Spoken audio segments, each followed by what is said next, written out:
In the second month of 3217 Federation solar year, we met humanity. They were the most average of all species. Humans did not have high intelligence like the other species of the Federation.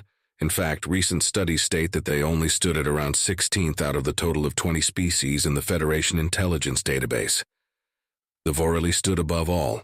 Their gigantic bulbous heads could calculate and answer questions that would take a trained human 10 minutes to solve in under a second.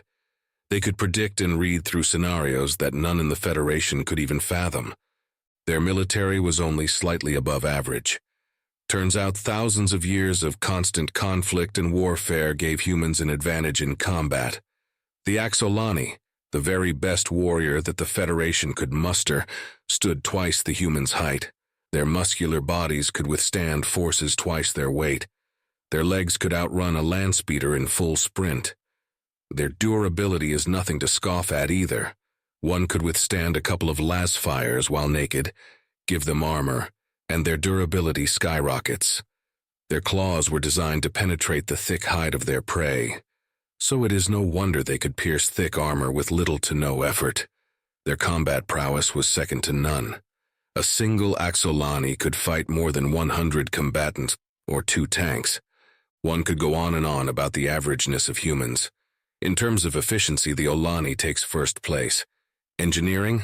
That goes to the Kulata. Farming? The Kilon? Shipbuilding? No one beats the Sarada. There was no reason for the Federation even to accept the mediocre humans. So why then? Why would the Federation accept humans? This was the question that many netizens in the Federation asked millions of times, and yet the Federation's elders, yes, the elders, an elected higher body of the Federation comprised of elected leaders from the ambassadors, none of which are human, by the way, decline and outright refuse to answer, always giving vague answers or changing the topic entirely. I have searched through millions of data points and thousands of hours reading such data, translating, compiling, organizing, and categorizing all of them to give you, the readers, an answer. Theories have been made about this issue. Some of it you can read on my past blogs, but I believe that I have found an answer. The theory of humanity being more powerful than the Federation is confirmed. According to secret military data, which I will not disclose as to where I found it, it tells us that a mock battle between the Axolani and humanity ended with an Axolani victory. You might be saying to yourself, but Zikkaan, this just proves that the Axolani are better. But that is where you are wrong. That mock battle was 3-1, and guess who had the advantage? None other than the Axolani. It turns out that it was a mock battle requested by the human ambassador to test a newly created soldier group called Legion. The document here states that the Axolani brought up an entire battalion with tanks and supporting units against 2 platoons of the Legion. Apparently a mistranslation led to the 3-1 ratio. The Axolani were only supposed to bring the same number of men as the humans had. The only reason the Axolani won was because the humans did not have enough manpower and ammunition to hold the point against the attack. They stated here that Legion soldiers decimated around 5 platoons worth of Axolani.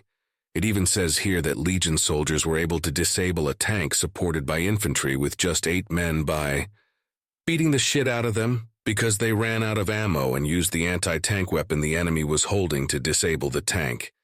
Here's another one. The Vorili, right? The Federation stated that the species were much smarter than the humans, right? Turns out they are correct, but the Federation's estimates are wrong. They failed to include human-made AI.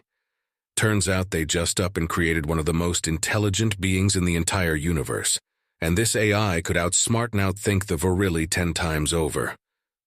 What about efficiency? You might ask. Well, humans are not the most efficient, but humans have a saying. It goes, why change what is working? This might be a translation error on my part. Have you ever seen a human engineer? They are the most notorious and resourceful and dangerous kind of human. That is what it says here in a report from a ship that was given a human engineer. A human engineer tinkering with stuff is not a good sign, as the result would either be a genius invention or an outright disaster. So why is it that human engineers are not at the top of the list? Well, according to this document, it was a precaution. If the entirety of the Federation employed human engineers, there might be some accidents that may happen due to the human tendency of creation. and the Federation opted to change the result to protect the people. What next? Farming? The humans only have a couple of systems in their name, but could output half of what the Kelon could farm. Upon more research, they even have a superplant that could grow in any climate. They call it a potato. Some of the variants of the plant could even grow in desert conditions. Don't get me started on shipbuilding. I believe that the Federation is also lying about this one. I have here full documentation of an old super destroyer. Well, the humans have deemed it old anyway. It was called the USS Hammer. Fitting name. It was a super destroyer-class battleship that in combat situations housed over 5,000 Marine crew. It has a Liam-class warp core that could make 5 warp jumps before overheating. Its hull was almost a kilometer-thick armor with shielding, mind you. It's around several kilometers in width and length. Absurd, right? Well, look, here is a clause on what it had as weapons. It had not 1, not 2, but 3 twin railguns as its main cannon. 2 normal railguns, 6 medium plasma cannons, 4 missile ports, 25 kinetic auto miniguns, and it has a hangar that could house 4 laser boarding torpedo ships or 6 small fighter ships. What the actual freak? It states here that the only reason it was decommissioned was because the warp drive was not up to code and could not be upgraded. And nowhere here does it state that it was scrapped, which means somewhere in human space this behemoth is sitting still and waiting to be released. I believe the humans are hiding their best ship and only showing mediocre ships and labeling them as their best to fool the Federations and hide their true potential. If that is not enough to convince you that the humans are far stronger than the Federation is telling us, then here. Do you all remember the Tolians, the hive species that declared war on the Federation? The Federations told us that they had made peace with the aliens, right? That's what the news told us. But guess what? When I was grinding my behind reading and translating data, I found out that that ship, the USS Hammer, was a veteran in the Hive Wars.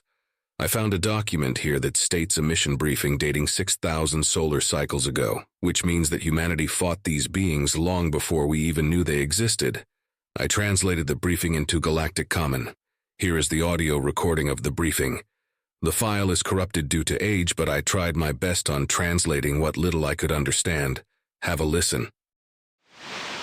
Okay, ladies and gents, we are at the final stage. Want you to lead. Hold ground against the Armada. Breakthrough. Opportunity to kill the 16,000 human ships are here to give you victory or defeat. It's all in your hand. The Federation is lying to us. There must be a reason why.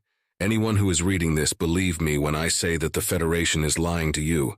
The Axolani are not the greatest warriors in the galaxy. The Virili are not the smartest. I believe, ladies and gentle beings, that the Elder Council of the Federation is a sham.